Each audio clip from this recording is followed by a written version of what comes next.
Looking super strong. What do you think they can do today? Well, I want to try to get the podium for sure.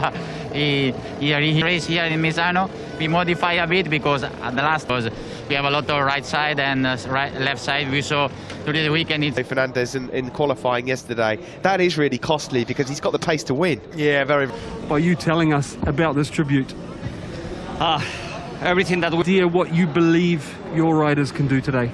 It's been a tough one. It's going to be a very World Circuit, Marco Simoncelli, a record-breaking pole position in Moto2 for Sam Lowes on the front row with Luthi and Ben Schneider are on row 4. Antonio, after his great ride to second last time out, for that special paint scheme.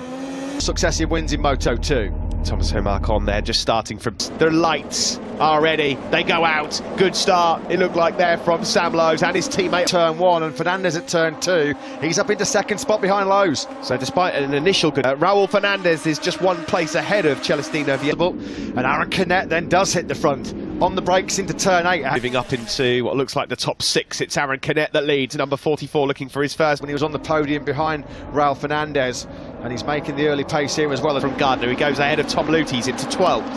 Yeah, he made light work of Garth though, light work of Che as well. He's up 6 places into 10th ahead of Ben Snyder and Gardner. Unstable on the front end on that KTM going into turn number 8, but he has found a way through. Where is he going to rejoin? That's going to give Gardner and Fernandes an extra place. The headway. Sam Lowes still in second place with Jorge Navarro there in 4th. Great. There's now then in 4th, fastest lap of the race, Celestino Vietti in 7th. Yeah, that's been bettered by around turn 6 and onto this back straight. Good drive there. Full fuel tanks as well. It's been also a problem for his teammate Augusto Fernandes as well. The top 20 for now. It's still Canet that leads. Oh, that's a bit sideways from Xavi Vierge as he looked on board here with Remy Gardner. That's Xavi Vierge up ahead. One get away out front. Can he get the drive now? He can. He's going to get in the slipstream here of Xavi Vierge and he'll Muscura chassis 1 and 2 here then in their home Grand Prix in Italy. It's a bit. I'll take the lead. Yeah, and this is all helping those for him. He's just behind Ben Snyder in 13th place. Fernandes picked him off at the very next corner. So it was turn 14 where Canet more often than not he can peel off. And he's very, very absolutely livid, kicking himself for that incident with Canet. Turns 11, 12 and 13. So it's Lowes who big twitch, big wheel spin on that rear tyre from the British rider. And it is for Bobier. There's the view from the VR46 stands. They'll be cheering on Celestino Vietti. He's still in. Yeah. Celestino Vietti's about too much to ask of Augusto Fernandes, though, to be able to. This is the moment, though, the big talking point of the race where Remy Gardner attacked with the string together. 4 successive wins, and that was Tony Elias right back in the enormous back into top 5 contention here. And these two guys who we're riding on board with at the moment, Raul Fernandes. And here comes Raul Fernandes getting close. Moto2 race lap here, which coincidentally is held by his teammate who we're looking at now from Raul Fernandes. Now, it's amazing, isn't it? Once Augusto Fernandes got through on Remy Gardner, he's sector.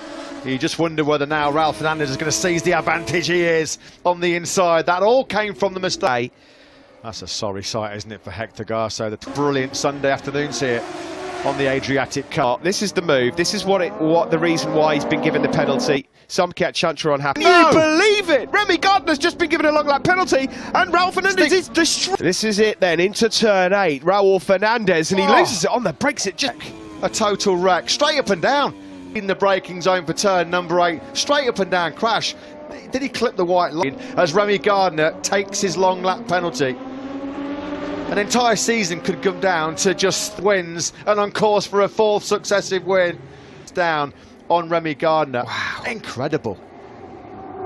That did for the incident with Chantra, losing the Moto2 World Champ 3-6.